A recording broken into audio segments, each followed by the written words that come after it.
of 8 teams. So this is a BO2 series. Every game counts because if you win 2 games here, if you notch a 2-0 lead over the opponent, you'll have I think 4 points. And then if you draw 1-1, you'll only have 2 points. And if you don't win a game at all, you'll have 0 points. Currently, Mineski is at 4 points if I'm not mistaken. Tama. Yeah, I think their win loss card is 2-1. 2-1. No, 0-2, 0-2-1. 0 wins, 2 draws, 1 loss. That was yesterday, I think, to Yeah, that was yesterday. TNC. So that's Mineski, they need 2 wins here. And they're going up against Power Gaming, who is based on Malaysia, but they have two Pinoy players for Jaco and JYC. If I but yeah, I think that's 666 JYC 666, but we'll confirm. But anyway, this is Mineski versus Power Gaming. The picks are Underlord and Ogre Magi for the Mineski. Yeah, and for Power Gaming, it's going to be Batrider and Pudge. Do you remember before Butter saying that whenever you go for the Pudge, you always look for that pick-off potential, because Yes. Pudge really isn't, that person to go for team fights. He's more of the initiator or the -1 hero. Yeah, the -1. Pudge is a very volatile hero. If you are, it's a so-called hit or miss hero, because literally if you hit or you miss your hooks, it's either game winning or game losing. Because if you don't get kills as a Pudge, if you don't get hooks as a Pudge, you're kind of an anchor to your team. You're a big burden against them for your team. So ito na nga yung sinasabi natin, Batrider and Pudge, they are drafted if you want to if you want a peak of style of draft. So Power Gaming, I guess they're leaning towards those kinds of draft. So then again, Mineski here under Ogre Magi, one of the team fight heroes. Yeah, definitely. Ogre Magi, you want to go for that one if you have a serious carry hero na gusto mong i-buff up lalo. And then Underlord, you do know how his team fight presence is. Plus, of course, yung kanyang Dark Rift that can teleport you anywhere in the map. Pretty good if you're like after ng isang clash, tapos you have to go to the other part to defend. Maybe kung may split pusher dito ng Power Gaming, it could be something like that. Oo, tama yun. And we saw this from I think I forgot, but Mineski was playing against an Underlord, and Mineski drafted an Underlord, and they use this kind of defensively. What they do is when the clash is not going their way, they teleport out using that Dark Rift, and when the fight has gone their way, it's either they push that lane wherever they are, or they teleport to a lane that they can convert that win into an objective taking. So Mineski here, I think they've theory crafted around this Underlord, and I think that their strategy, they know what to do with that Underlord pickup, especially with an Ogre Magi, because Ogre Magi, this is a hero that when you pair with a right click hero, you can push with Bloodlust then. And it looks like with this type of composition na meron ang Mineski, we do see that Power Gaming gonna be banning out the Tinker. Having that much control all over the map. Definitely with the Dark Rift, tapos yung rearm pa ng Tinker with the Boots of Travel. It's a deadly combination. Yeah, so, actually, good thing that you pointed that out, because they have banned 3 of those heroes. They have banned Naga Siren, Ember Spirit, and Tinker.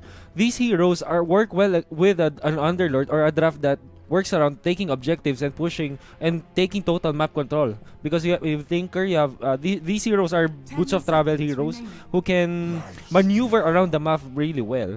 And Power Gaming with that powerful combo, Lifestealer and the Batrider. Still sticking to the -1. Kasi I feel like Lifestealer is a definitely good pick in terms of like if you want to either dive or ipasok mo siya sa Batrider tapos bigla na lang supresa. Yep, tama yun. This is a kind of a burst. This is a physical burst type of lineup with Lifestealer because of how much damage he can output in a very small amount of time. And with that Batrider, they can burst down anyone they want. Actually, Rubik, although Ogre Magi and Underlord aren't easy pickups though, they are very tanky heroes. So let's see. I think Mineski here will try to get something that can survive at least that Lifestealer combo in the Batrider. So let's see. They haven't shown us yet their carries or their mid lane. But I think this would Bloodseeker. Wow, this is entirely out of the box. I think this is the first time I've seen a Bloodseeker in a pretty long time. Alam mo kasi, naisip ko rin parang, I think maybe a tanky hero for Mineski here. Maybe a Dragonite in the mid lane. Could be that good. could be. Tapos biglang BS ang gagamitin nila. Wow, and if you think about it, if you it counters a lot of the Batrider mobility in the Life Stealer, because when you use that Rupture, the Batrider, he cannot move. I mean, he can move, but he will die if he moves. And then Life Stealer, although he has Rage, he could be kited very well with this Rupture and this Blood Rite. So, pretty interesting pick for Mineski. Okay. Juggernaut for power gaming. This could be a mid lane Juggernaut, and they're only lacking their support. So, Mineski, I think they will ban something like a Vengeful Spirit or Slardar is already banned, or maybe an Earth Spirit for power gaming. I think they have to ban a playmaking hero here because the clash potential, the playmaking potential for power gaming is off the ropes with Juggernaut, Lifestealer, Punch. These are early to mid game type of carries, and Mineski, they might not be able to reach that point of the game where Bloodseeker is strong. Yeah, so I think they Witch need Doctor. to add a little bit more punch to their composition here. Something that could, I don't know, make them survive the early and the mid game, because power gaming, true to their name, they have a lot of firepower here. So I think What could be the pick? By the sniper. Okay, I think they're just kind of scared that Mineski could pull off a sniper here because, defensively they have the Ogre Magi and the Rubik. Yeah, we'll try, guys. Medyo mahina ako sa mag-taglish pag hindi kasama sila Manjin. Pasensya na. It's just our nature. Filipino stream daw to mga. Sige, try natin mga chum. Okay. Ayun, Vengeful nga ang pinili na power gaming. Yun nga yung sinabi natin kanina kasi isa sa mga playmaking talaga. Ay magandang synergy to kay Juggernaut and the Lifestealer. And also, it counters yung Batrider. Yung Vengeful Spirit. So, I think Mineski here, pwede nilang piliin ng isang Dragon Knight. Pwede yan as a mid laner. Pero Lone Druid, okay. So, fight fire with fire ang ginagawa dito ng Mineski. Kumbaga, Lone Druid kasi a lot of damage potential then because of, and a lot of sustain. Kasi gagawin lang naman ang bukod sa yung Lone Druid, kapag nag-level 6 na siya, kukunat siya dahil dun sa Druid form. Pero bukod doon, yung yung bear, yung spirit bear niya ay napakakunat din. So this could be hindi ko pa rin masabi kung sino mid dito ang Bloodseeker, Lone Druid. Abangan na lang natin ang Mineski kung anong diskarte nila. Pero ito na, ang last pick ng Mineski, dalawang hero na medyo wala sa meta, Bloodseeker at Lone Druid, ang kanilang ilalabas. Yeah, something unconventional here for Mineski, while Power Gaming gonna go for they already stick to what they started with. Gonna go for that physical burst type of composition. Sige. Yeah, abangan natin mga tropa. So guys, again, this is the Starseries or Star Ladder Season 3 tournament for Dota 2. Be sure to share that stream link, twitch.tv/Mineski TV. The number 1 esports channel in the Philippines, guys. And sa mga nagtataka kung nasan sana yung mga iba nating casters, mga Tagalog cast natin sila, Manjin, Denki, pahinga muna.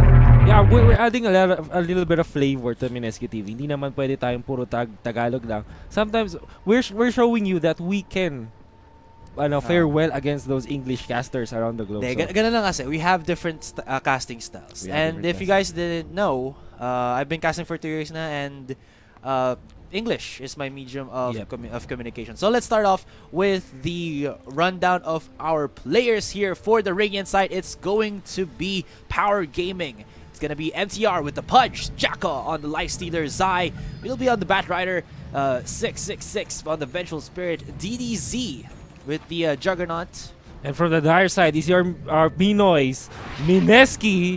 This is a Lone Druid for Bimbo. Baski Mikasi is Bimbo, and you have Merakel on that Bloodseeker, Ninja Boogie on that Rubik, Jules on that Ogre Magi, and RR for that offlane Underlord. And they're smoked here.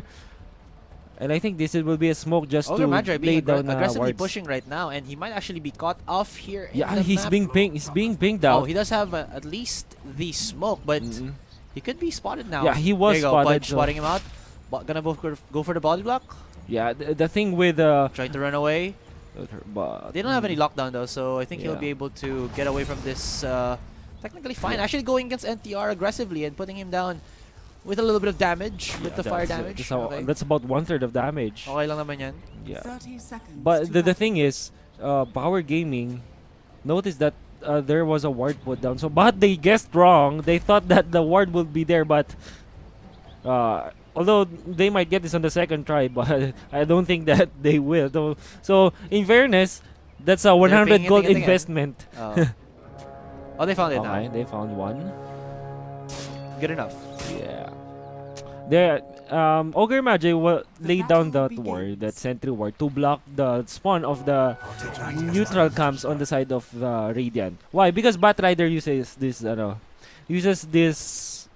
warding, this neutral camp spot so that he can farm. Ano yan eh, ini-stack niya tapos kukunin niya with Firefly. So ito na mid lane ng ating Lone Druid. Very interesting pick from the side of Mineski. Let's see how it spits out. Yeah. But look at this, into the shrine area. Nandito ng Power Gaming is going to be a little bit of a tussle. Ninja Boogie gonna be going a little bit aggressive, but now MTR as well as Zai will be chasing him down, getting a little bit slow. There's the hook, but Ninja Boogie gonna be able to dodge that one, and he'll be able to go away from that without taking too much damage. And he will live to see the day. And well, that's a hook commitment, and maybe actually Budge doesn't have a lot of mana pool din kasi in the early game. That's a big win if you think about it. Pero ang kapalit kasi nun eh, makakapag-farm din kasi yung carry nila since nabuhay pa yung ano doon, yung Rubik. And more importantly, wards were put down. So Jules actually just playing around the shrine area of Power Gaming. I don't know what he was expecting to see there. And here in the mid lane, namatay na ba yung bear ni... No. I think it did. Could be. Oh, no, he's niya, okay. regenning. But now, Okay, it's but going to 5 be stacks. Zai trying to run away. He does have the damage onto the Bloodseeker, and they will not chase anymore as that that flame carpet is burning a little bit too heavy for them. Firefly. That's what. Well, I think that Bimbo there kind of overextending with, because if you have 5 charges, that's about 50 bonus damage. Every attack from the Batrider has 50 bonus damage, and Firefly, of course, per second will deal 50 additional damage. So that's a lot of damage. You have to be careful when you have at least 3 stacks on you. You have to back down. So, and Bloodseeker has no magic stick, and magic stick is one way to survive against that Batrider. Although it is not enough, but it's something that you have more. So the matchup here is Juggernaut versus Lone Druid. Yeah. I think it would be fair for both sides. Oh, but here Jules gonna be rotating to the mid lane, looking for maybe the stun. That's gonna be a no. Oh, but the snare connects. No, here comes the hook from the Pudge. They do get the connection onto the Lone Druid, and there's a spin to win coming in from DDZ. Look at the damage onto Makasi, and he will get taken down. The 1-for-1 in terms of the kills. And Jules, nako po, hataw-hataw dito ng DDZ. And here comes 666. What a stun! And one more might get the double kill. Ayaw niya pa ibigay. And 666 will be able to finish that one off. And I that's think gonna be the 2-for-1. That's quite an overextension from the side of Mineski. They also know that Blade Fury is there. You don't force a rotation under the tower against a Juggernaut with a Blade Fury. So quite a lot of a very questionable play from Mineski there. Yeah, at but least for me. I think you have to give it to Mineski din naman. Because if you looked at from their standpoint, they did not know that Pudge was gonna be there. Although at the same time, then they kind of overcommitted. And paid a little bit of the price for that one. Yeah, a lot of price actually. That's 2 kills going for the side of Power Gaming. And DDZ lives, so... Yeah, DDZ is gonna be using his Blade Fury, but I don't know what's that for. Pag kumagat ng snare dito, he might be a little bit in trouble. Yup. Although, actually, the entangle, what we're calling the snare, the entangle skill for that Spirit Bear is not yet up because it's still level 2. But the thing is, it has that Orb of Venom on him, so that's a lot of slow for the Lone Druid. And surprisingly, hindi niya nilagay yung Orb of Venom dun sa sa may bear. Usually, you put that Orb of Venom on your bear, so mas mataas yung slow na nakukuha mo dun sa Orb of Venom.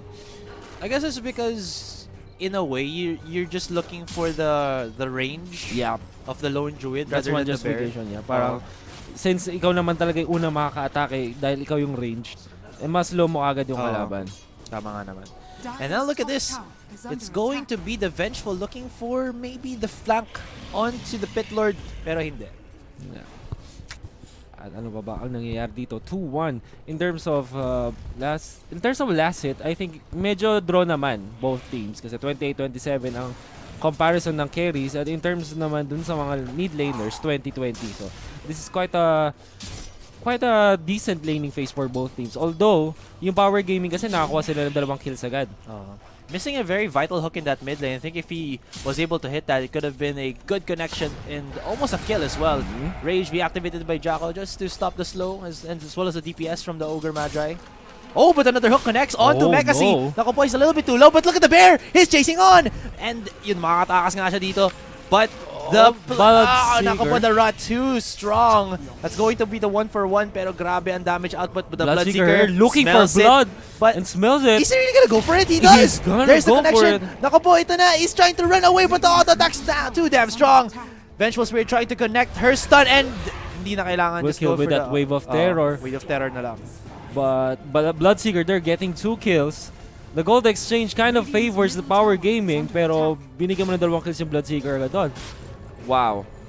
Although, sige, sabihin natin, 2 din kasi yung core na namatay from Mineski doon. At Batrider here, medyo nag-overextend siya, pinatay siya ng 2 support. 4-4 ang scoreline para sa Mineski versus power gaming. Yeah. Pwedeng, ayan, net worth na natin. So, Bloodseeker pa rin na nangunguna at sinusundan siya ng Lifestealer. Medyo madaming CS dito sa mid lane. Grabe. I think these are 3 waves for Lone Druid. Medyo masaya to. Mukhang marami siyang mukhang gold dito. Pero to, definitely in time. And Jules, ouch, left in the top lane to die. Straight up from Power Gaming. DDZ is here, but will he actually go aggressive onto this one as Ninja Boogie is also in the mix. He's gonna be trying to run away Blade Fury, pero hindi. He's gonna papalutangin siya. Pero DDZ is ruptured. Nako po, DDZ too overextended, and he will pay for that one. That was very questionable play coming very in. Very questionable indeed. Nasa gitna siya ng 2 torre at napakadaling mag-TP rotation doon.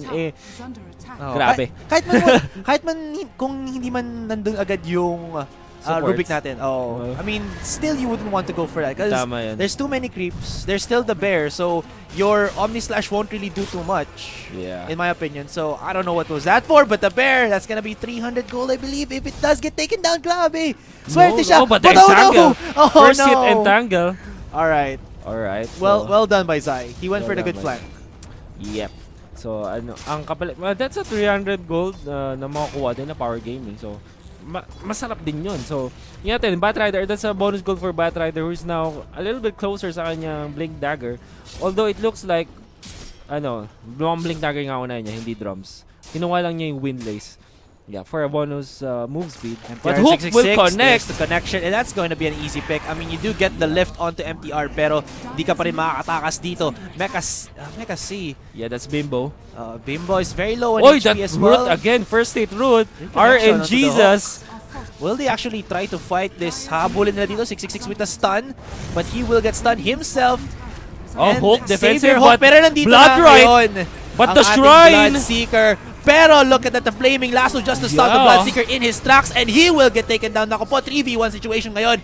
And si Bimbo out of position, trying to run away. But the slow from the Batrider just too damn good. And naku po, Bessie. Pero the bear is there. DDZ though, gonna be helping his teammates. But, I mean, nakalayo na dito Lone Druid, and the bear is a little bit too tanky.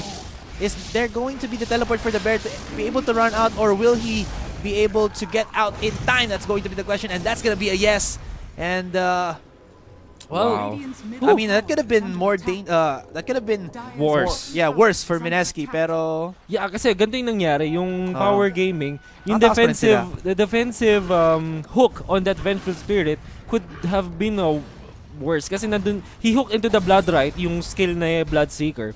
Kaya lang, sobrang lapit na kasi nila sa shrine. And itong Mineski naman, they were baited na mag-go dun sa rest of Power Gaming. That's why Bloodseeker died. Kasi yung sustain from the shrine and nabuhay pa yung Pudge doon at yung Venge. So, and then yung Lasso nga to counter everything. That's a huge win for Power Gaming. Ngayon, 9-6 na ang kanilang lead. At palapit na ng palapit sa Blink Dagger yung Batrider. And not only that, Power Gaming proving kung bakit nila pinili yung Pudge. Yung Pudge lang dami na hook din na nakakonect. Yeah. Problem now for Mineski is that they're dealing the damage. That's true. They're the Bloodseekers, getting the sniff dun sa mga low HP targets. The problem is there's parang hindi siya makalapit eh. Nakakalapit siya pero nakita mo yung nangyari doon. Yeah. Just one flame lasso and he gets countered out and wala makakasunod sa kanya sa Mineski because I don't know, not enough items or hindi sila makunat para tumagal sa laban. I guess yun. Kasi, I think it's more of the hero matchup. Kasi talaga namang ang early game at mid game ng Power Gaming, in terms of draft, talagang lamang talaga as compared to Mineski. Ang Lone Druid, although marami talagang damage yan eh. Ang problema kasi, kailangan ma-lockdown mo rin yung Power Gaming. And yung damage nila ay hindi bursty. Kumbaga, it's hindi naman sila, right-click heroes pa rin naman tong Lone Druid at itong Bear. And yung Bloodseeker, apart from yung kanyang Rapture, wala na siya talaga namang nukes. So, I think, ang problema dito ng Mineski, hindi pa bursty yung damage nila. Yeah. And mas lalo mahirapan pa sila dito, Jacko, getting that Armlet? Yeah, Armlet of Mortigan. Mortigan or Mortigan? Mortigan yung parang Mortigan yung basa. Yeah. Yun yung basa ko dyan eh. Yeah, but Mortigan, wow. Oh, basta Armlet diba? naman, Armlet. Basta Armlet, yun na. Yung toggable item na nagbibigay sa'yo ng HP. Yep. So, ito. Helm of Dominator is up for Bimbo. Si Bimbo yan. Sa mga nagtatanong, si Bimbo po yung ano na yan. Ay, hindi, si Miracle yan. Pero si Bimbo si Mekasi. Si Basque featuring Mekasi. I'll just, take that into mind when, we're gonna go for that play-by-play. And tower in the mid lane already taken down, as well as I believe the bottom lane. And a lot of objective taking potential from Power Gaming. Although Mineski, they have the Lone Druid. Pero ito, Lone Druid opted for the long game.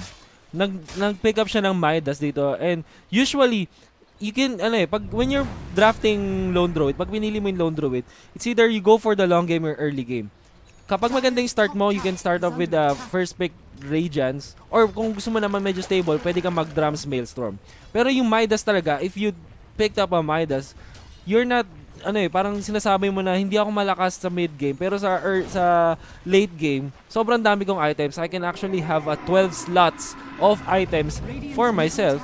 So I think that Mineski here practically conceding the mid game because they want a longer game for themselves. So at the same time, Power Gaming is taking a little bit too slow to take out these objectives, and Mineski actually able to put some pressure in that mid lane with the help from the Lone Druid's Bear. So nag-TP yung pushing lineup ng Power Gaming to defend that mid lane. And I think this would be a tower for Mineski. Although may tatlong heroes din. Blink Dagger. But there's gonna be the Flaming Lasso onto the Bloodseeker. Nako po, look at the damage output. He's gonna try to run away, but the hook misses. Pero there you go, the Omni Slash breaking down the Bloodseeker. Tatampungan si Ninja Boogie, low on HP, and he will get slowed down. Pinalutang dito yung ating Batrider. For a hook si Pudge dito, but going to be enough juice with the great stun. Hook. Pero kukulangin siya dito, the Fountain of Youth being activated by Healing Ward. By the Juggernaut to save his comrade, and that's going to be 3 straight kills for Power Gaming. Ang ganda rin ang ginawa ni Vengeful Spirit doon. I think si J-Wise yan, if I'm not mistaken. Pero ang in-game namin dito ay 666. Pinoy din yan, kung tama ang hula ko. Pero sinuwag niya. Pero into the bottom lane, going for the slow onto Mekasi, and as well as MTR. Nako po, MTR, a little bit too low on HP, has to run away. But Jacko going up against this Bear. Ito na, Underlord for the first time. Lalabas siya to clash. And I think kill yun sa Lifestealer. Yeah, and that was just a TP play, not even a Dark Rift. But smells blood. Okay, dismember to get some HP. But I think he'll still die here with so much damage from Miracle. Yeah, activating the Rot, hoping to maybe get that deny onto himself, but that's gonna be a no. Dark Rift TP here. pupuntahan nila yung ano, ba't nakatipin na yung Juggernaut. Naramdaman na ng Juggernaut yung mangyayari. So, even if you, parang sabihin natin na, yes, tama nga, nag-long game dito yung ating Lone Druid.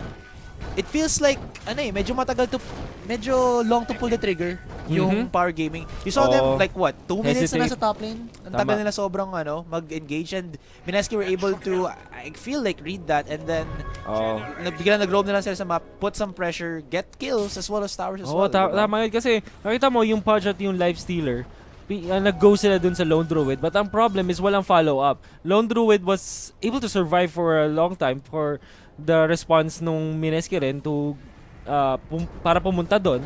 At dahil dalawa lang yung hero na nandun sa power gaming, hindi nila napatay kasi although power gaming malalakas talaga individual yung heroes nila in terms of draft, yung innate ability, ang problema naman ay kapag mas marami namang tao for Mineski, mas panalo sila doon sa team fight. Pero ito, 5v5 engagement. Power Gaming starting it off. There's going to be DDZ with the Blade Fury looking to actually hit more than 3 people, pero bigla na out of it na lang siya. MTR gonna be taking some damage, but look at this, Mineski steamrolling, getting the 2 kills already, and as well as that mid-tier 1 looking to push for more, and wala pa silang kabawas-bawas sa kanilang buhay dito. Ninja Boogie on the sidelines, maybe looking for the palipad.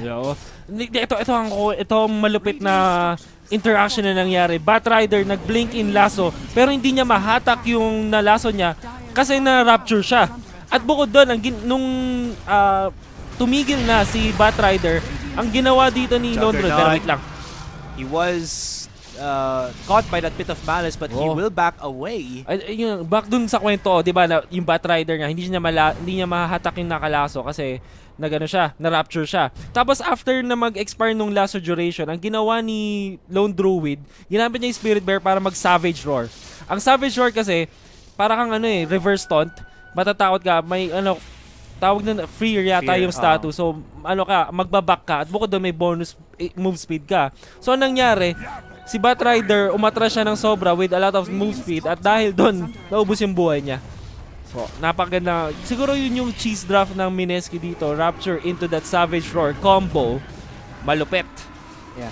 Doon lang natin makikita talaga yung kung paano nakikita ito ng mindset ng Mineski. But this is going to be another fight that Power Gaming will be going after. You can see right now that the Lone Druid is down. So that's a damage dealer from Mineski already out of the fight. And now Ninja Boogie Grand trying to run away. They do spot out Bimbo right here. He does have some movement speed somewhat. Or sorry, Miracle rather. And he activates the Thornmail, and ayaw ng palagan nito Zai. 5 stacks. He gets hit by the Flame Break. This is dangerous. 6 stacks. He might die here. Grabe, the burn is real. 206 per second. Akala ko makakatakasan lang si Miracle. But now, there's the swap onto Ninja Boogie, and easy. That's 4 kills. Easy pick off by 666. And this is, ito na yung pinapakita na ng Power Gaming. If they are able to sport their lineup na meron silang Lifestealer, Infest Bombs, talagang nananalo sila sa Clash. At nakita nyo naman, quickly bursted down yung Lone Druid kahit sobrang tanky niya. And even yung Underlord with so much HP sa strength type na hero, talagang iiyak yan sa Lifestealer. Lalo na yung damage kasi ng Lifestealer is based on HP percentage. But here, 666. Savage Roar to cancel that TP. And that's kumbaga parang Salt Bay si Salt Bay nag-sprinkle siya ng bonus na kills for the side of Mineski, but they're still trailing by a lot here.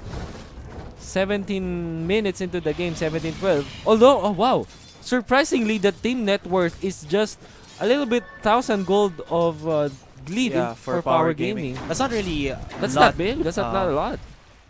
Pero in fairness naman kasi meron dalawa na lang yung outer towers na natitira for Power Gaming. I think a lot of those net worth, kaya hindi rin malaking lead ng Power Gaming is dahil nakaka-push yung Mineski. Okay, so hindi magre-Radiance dito. I think si Lone Druid, pwede patingin ng items si Lone Druid. Ang kanyang choice ay Sange and Yasha. Dragon Lance as well. So I think hindi siya masyado magpo-focus sa bear niya dito. Kasi yung items niya nandun sa mismong hero. This could be interesting from Bimbo. Tingnan natin kung paano niya control. Kasi usually people, ang emphasis nila palakasin yung bear. Kasi yun naman talaga yung unang meta. Pero wait lang. So the Power Gaming gonna be using the delivery system with the Batrider having the Nikes, or the Life Stealer, piggyback riding behind them. Pero bomb. wala silang makukuha dito. Power Gaming does not have enough, I think, vision to know that Mineski are actually in the middle. And Mineski, I think they spotted out Power Gaming dito. Oh no, this could be bad. If they spot out that courier, this could be huge for Mineski. They're going for the wraparound. Si Pudge. But still, a couple of the members of Power Gaming are here. DDZ spotting out the bear, and he will try to run away through the jungle of Mineski, or just try to get this spot tier 1. Are converging to him. This might be dangerous. Grabe na nangyari dito. Grabe, but DDZ is gonna be able to TP out. Oh, syempre, ano naman eh, Blade Fury TP out. But Power Gaming with a fast reaction time. Bigla na silang nagbamba out, and then they're gonna go for the Roshan. Mamba out at Roshan nga ang gagawin ng Power Gaming dito, and I think masyado nang late ang Mineski dito. They do have the Dark Rift though, so they do have that. Pero do they know? They're not I don't think they know. It doesn't look like they're gonna contest, and this is a free Roshan for Power Gaming. Nako. That could have been worse. That could have been bad rather for Power Gaming kung kung nahuli sila dun eh. Pero swerte lang din. Minsan talaga sinuswerte ka sa positioning nyo. Sa timing. Timing din eh. Parang napaisip ka eh. Ang ganda na ng flank dapat ng Mineski. Oo. Then nakaramdam yung Power Gaming. Tapos ang ginawa ng Power Gaming, they made, you know, something happen. Have an opportunity with the, I guess, the aggressiveness of Mineski, and then Mineski did not reply for some reason. I mean, walang other objective na magagawa ng Mineski. So I think they wasted their time. They wasted a lot of time there, to be honest. And Power Gaming dito, okay. They get to pick onto the Underlord. Underlord. But the Blood Right is here. Omnislash is there to secure the kill. Tingnan natin. DDZ on the mega kill streak, and Jacko right here on the sides, maybe looking for some more, using his rage as well as his damage output to scare off Mineski. Si dito Bimbo get niya he caught the attention of Batrider to defend down the bottom kasi tier 2 is almost down, so makapag-trade sana siya doon, pero then nakapag-blink din, nakapag-TP out na yung Batrider. And in fairness, kasi naman, nagawa na niya yung job niya. Nakapaglasa na siya onto 1. So, pwede na siyang, kumbaga, mag-defend. And again, yan yung isa sa mga win conditions eh. Oh, wait. Ninja Boogie looking at the Vengeful Spirit here. And iiwanan na lang ba dito si 666? So. Yes, they will have to TP out si Jacko dito. But before Jules, I don't know if he had the stun right there. No, nakapag-rage na rin naman kasi. So, hindi na makap-TP. Pero again, at the same time, when you do, go for these compositions, they have these strict win conditions talaga eh. And I guess, if you can read it properly, even if, maybe, my guess lang, win conditions for Power Gaming's composition is to start off with a pick-off. And then when that happens, you can just convert that into kills or objectives. More kills or objectives. Tama yan. Yun talaga yung when you have a Batrider, Vengeful Spirit, ganyan, especially with a Life Stealer and a Pudge. Kung titingnan mo, Pudge, Batrider, and Vengeful Spirit, these are heroes that excel when you pick off one and then get him out of a position where the enemy can can respond. Diba, hook, you have that lasso, you have that swap. Tapos yung Life Stealer din, isa rin to sa mga single target damaging na hero. So, in terms of team fight, ganun yung gusto nila mangyari. They want to pick off yung heroes sa Mineski. Plus in a way, I think right now na parang 5v6 ang situation, you wouldn't want to use your Omnislash. Tama yan. In this, in the single hero. Oh, single hero na lang ang mas gusto nila. Make sure na ma-maximize yung damage ng Omnislash. Get that -1 agad. And look for more. And that's what Power Gaming did on the previous play. And maybe they're gonna look for something else like that here. But Mineski gonna be using their Smoke of Deceit. And maybe go for a bottom lane push. But look at this, Batrider on the sidelines. Pag nakaamoy siya ng magandang pick-off, bigla na lang siya dito papasabog sa bottom lane natin. Pero mukhang nakamoy siya. Are they in position? They're looking for it. Pero ayaw niya mag-pull the trigger. He feels it a bit too risky. The Ogre mag-isa, pwede nila itong I think it's still too risky because Ninja Boogie is right there. And gabi kasi, so hindi nila kita. At naka-envy pa din. Naku, ito masama. Naka-envy yung Rubik. A bit of malice back, but there's going to be the push back as well. They do spot it out, pero lumabas dito. Si Life Stealer going in ham. He does get the Ogre Magi down to very low HP. Omnislash being activated by the Juggernaut, and he's trying to at least deal the damage. Oh my god, look at that! Jacko getting a double kill as well! And 666 is here. Grabe, sobrang duguan ngayon ng Mineski. Jacko being activated, or rather Aegis being activated right now. Vengeful is down. This Jacko's could the be only one bad the route remaining. again. DTZ Ooh, is 3-4. here pero wala siyang magagawa para sa kanyang fallen comrade. Jacko though, oh my goodness! That Pero the pit of burst. malice caught, catching off Oh, DTZ in the DTZ na sidelines. Pero si Jacko Defensive going infest. inside one of these creeps. They have to spot it out, but I don't think they want to fight because they're a little bit low in HP themselves. So 3, actually that's I think 4 for 3, 5 if you count the ages. And a lot of gold. Wow, it still went the way for Mineski. Mineski. Akala I think that Akala mo nanalo doon power gaming eh. Oo nga eh. But I think ang ano doon, MVP naman sabi ko doon, yung Rubik with that Invis rune, spotting out that Batrider sa gilid, at dahil doon, sobrang nasira na yung plano ng Power Gaming, hindi na sila nakapag-proceed doon sa fight. So, Yeah. well played from ano doon, si Ninja Boogie, isang tunay na ninja. Although, I think it can still make sense. Kung, I guess, paano doon natalo yung Mineski? Kasi sasabi na natin na, or para pala nanalo yung Mineski doon. Kasi, again, if you think about it, Power Gaming's damage really isn't for the AoE. Yeah. So that team fight, nung nag-Omni Slash, medyo napasigaw ako doon, pero, like, yun ang sinasabi natin eh, kulang yung Omni Kulang. Slash pag sa buong, sa buong Buong team ng Mineski. Kasi, if you're looking at the items of the Juggernaut here, it doesn't have any cleave potential. Yeah. Maybe he has the Maelstrom, pero... Pero kakapili lang yata yung Maelstrom na yun eh. He did have it on the Clash, pero kulang pa rin eh. And there you go. That's gonna be Power Gaming using the strength of their comp. Jacko trying to run away. Wow. He And will then piggyback Infest, ride. Mamba out. Easy pick off. Okay. Tama. So, yun yung nga sa Power Gaming. And I think that as the game progresses, to be fair, that the scalability of the side of Mineski is much better as compared to Power Gaming. Alam naman natin, Lifestealer and Juggernaut, they're kind of hanggang dun sa, hindi, nakapag-late game sila, pero hindi dun sa ultra late. Kumbaga, kung ultra late game, Lone Druid talaga ang papabura ko dito with the availability of 6 slots on him. Of course, coming up from that bear. And now, meron siya lang nag-lead dito sa net worth with 14k. Talagang lamang ang Mineski sa dulo. Pero tingnan natin, Power Gaming can still end Looks this in 4 minutes. With their Looks like composition. Mekasi here is looking to get a I have Skadi. So that's definitely gonna be hindering Power Gaming's pick-off potential, trying to gap close in. Yep. And the thing is, kapag hindi mo na burst down yung pinitas mo, you're gonna have a huge problem dealing with that Lone Druid as a counter-initiating tool for the side of Mineski. So, tama. Medyo malaking problema to for Power Gaming. Pero syempre, support tayo sa Mineski. Pag nanalo sila dito ng 2-0, may chance ba sila? Although yung kasi TNC, I think Faceless is leading the number of points dito sa qualifiers na to. Tingnan natin. Power Gaming here, they're converging, but there are a lot of heroes. Batriders there to pick up that. Dito si Bloodseeker. Okay, good start for Power Gaming. That's actually pretty good. Omni Slash. Even if there is the rupture onto the Batrider here, the damage has already been done. DDZ put Stolen Omni Slash though. Oh, nako po kay DDZ, pero nako, ito na i-deliver nila sa kanila. Ang Rubik immediately being taken down. Miracle still up right here, and Jacko, oh my goodness, what is happening to Jacko right now? He's actually low on HP. Nako po, ilang chuk-chak na lang yung mamamatay na siya dito, mga ladies and gentlemen. And ngayon, you can see that Mineski still standing strong with 3 members remaining, and But Lone Druid Power will fall. Gaming. Grabe, what the hell Underlord happened? to follow. Grabe, the burn is too real. What the hell? The kiting potential I thought from Power Gaming. Mineski was supposed to win that. Yeah, kasi I thought so too. Batrider is not.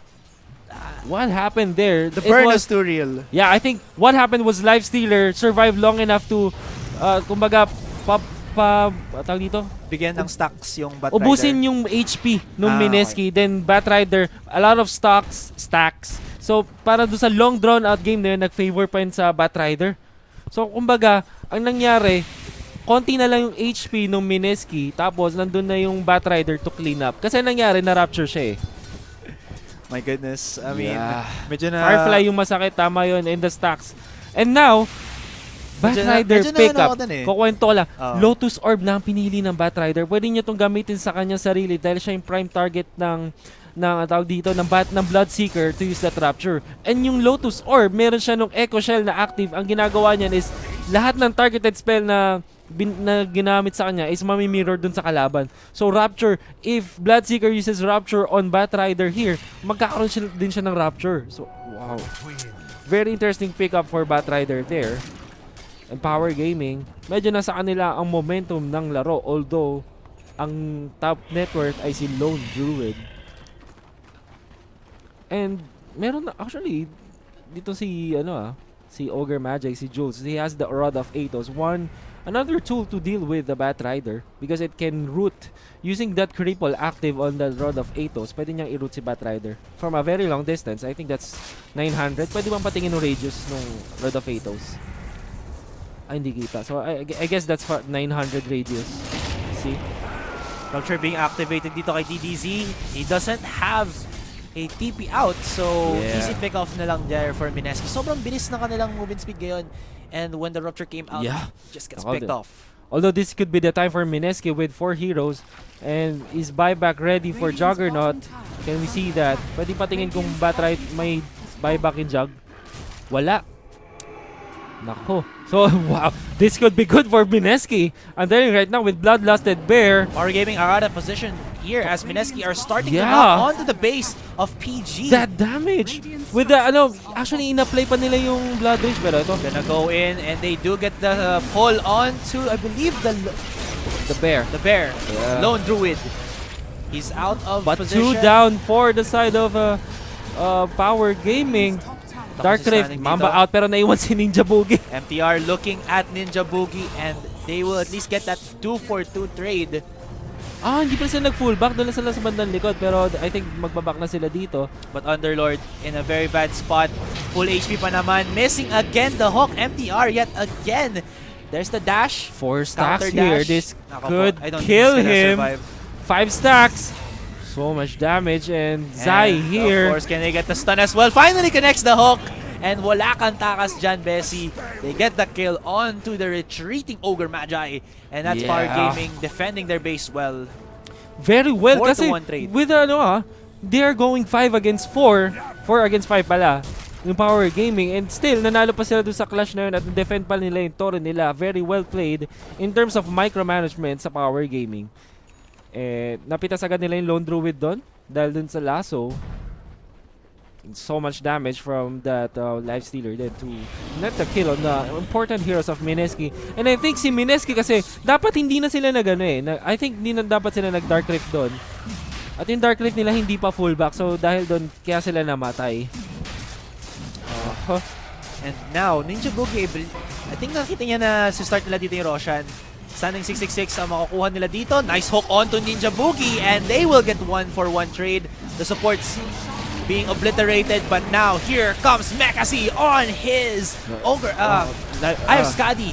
Yeah. The Lone Druid dito, but the Flame Lasso connecting just too good. Jacko is having the time of his life going for the auto attacks and he will get that kill. Easy pick-off, 3-to-1 trade. And now Power Gaming have shifted this fight into their favor, looking for this mid-tier 2 and maybe the barracks to boot as well. Sobrang prepared ng Power Gaming doon. Alam na nila yung gagawin ng Mineski. And with no legit initiator from Mineski, hindi sila makapagsimula ng laban ng in a favorable way. They don't really have the AoE stunts like that's Lardar or an Axe or Magnus. Parang ganun. They don't have that. Actually, ang initiation tool lang nila dito is yung Underlord kung isipin. Pero what I'm trying to say is that there's no really explosive initiation from Mineski to start off the fight in their favor. And because of that, Zai was able to use that lasso on important targets and yun na yung dahilan kung ba't nanalo yung Power Gaming doon. And now you can see that Power Gaming was able to pick every single tower outside of Mineski's base. Now Mineski, they don't have too much map control here, so they're probably gonna be confined into their own base, shrining well, focused in by the illusions of DDZ, pero I don't think na mamamatay yan. No, I don't think so. Lalo sobrang tagal. Pero ito tumulo nito to. My God, wow. Can I see the ano? Ano bang items na ng ating mga tropa dito sa From Power Gaming? Echo Saber and Abyssal Blade and Desolator. Also sa Juggernaut, you have that Maelstrom and that Manta style. Actually, si ngayon, Juggernaut, pagdating nung patch 7.00, naisip ng mga tao, ng mga pro players, mas maganda na ngayon ang Maelstrom kasi nakapag-objective taking ka, bukod sa mura na siya, merong farming tool ang Juggernaut, tapos interestingly enough, parang nakakatulong pa siya sa mga sieges kasi yung attack speed ni Juggernaut with comboed with extremely good na base attack time ng isang Juggernaut, talagang nakakapatay siya ng Torre even without the tools na meron, kunwari Lone Druid na meron silang Demolish or kung may, kahit wala siyang Deso, talagang nakakapush yung Juggernaut. So, yung isa sa mga bagay kung bakit kino-consider na ang Maelstrom kay Juggernaut, at least na rin siya sa mga topic na carries din sa 7.0 na patch. Yun yung kasi tatawag mo parang budget build pero with good results. With good results indeed. And also, napakaganda rin na interaction niya with Omnislash because Omnislash actually triggers the chain lightning from those from that Mjolnir. Yeah, you and also actually saw that sa mga previous slashes eh. And again sa lineup na right click dependent na meron ng Mineski, kapag ginamit niya ang Maelstrom na buff dun sa kanyang, it's either sa kanya or sa Life Stealer, maganda yun kasi mapoproc yung chain lightning na lumalabas dun sa Mjolnir. So dun sa defensive na Mjolnir. So maganda rin interaction against Lone Druid and Bloodseeker. No more sneaky plays dito para sa Mineski as Gem of True Sight being purchased by Batrider. So no backstab plays, but Mineski looking to actually fast push this bottom lane. They might get this actually. Not much response from Power Gaming. They can will sneak they actually this. Teleport? They will. There's the fortification para lang tumagal ang buhay dito ng bottom lane, and now MTR looking for the hook. He will connect it onto the Lone Druid. But that Mamba out.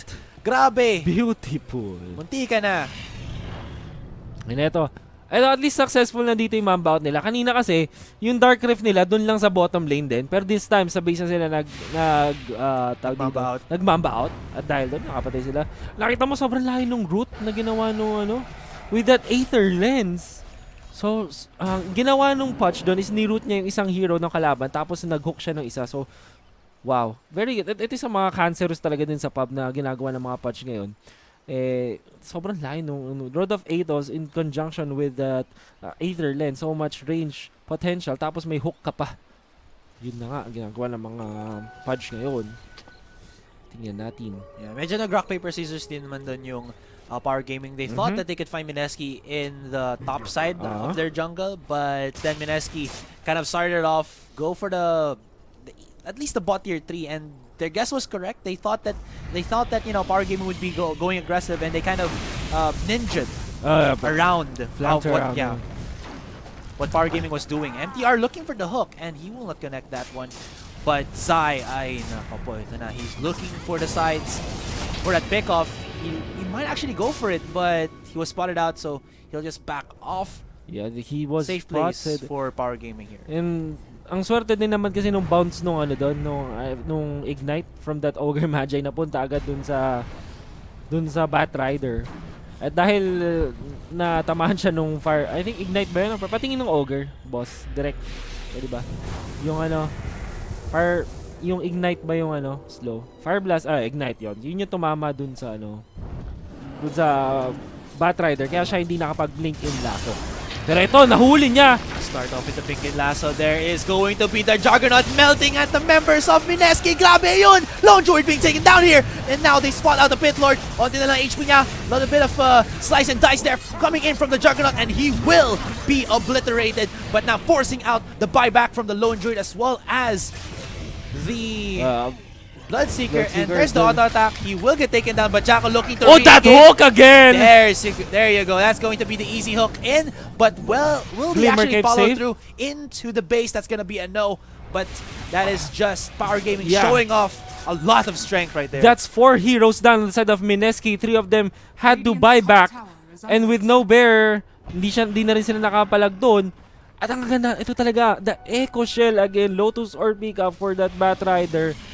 Lahat ng problema niya sa buhay, yung mga Ignite, Fire Blast, Rupture, na pangontra sa kanya, nakontra na dyan. Kumbaga, counter against counter. And because of that Rapture, self-Rapture. Here we go, pick off number 2. They have the Lone Druid yet again. Ako mo, papasabugin nila dito si Lone Druid. Takbo, Bessie, takbo! And he will at least survive and save himself. But at the same time, Mineski cannot look to fight back. DDZ, sobrang ballsy niya, going in. Yes, the kill. That hook again! The hook onto the Bloodseeker. Nako mo, pinasabog no siya. buyback here. And now, this might be it. But here, Mid tier 3 is actually exposed. There's another kill. They found out Ninja Boogie is getting slowed by Zai. Nakapos. Zai is just going in. Wala na siyang pakailam sa nararamdaman ng Mineski ngayon. And the hook finally missing for MTR. Just a But little bit of still, chop, and DDC gets the kill. No buybacks here. GG is called. Grabe. That'll be Power Gaming getting the one-up against Mineski. What a play. Power Gaming with a Grabe. very synchronized team fight. Nakita mo sobrang orchestrated yung team fight ng Power Gaming doon. Blink in, lasso, Lotus Orb, tapos meron pang root from that Pudge. Para ang ginawa niya, ni-root niya agad si Lone Druid para hindi makatakas. Tapos yun na, after that, so much team fight coordination from the side of Power Gaming. Bigla na lang pumasok na si DDC. Oh. Pas parang walang pakialam sa kanya yung Mineski. Yes, DDZ with the cojones to blink into the ano.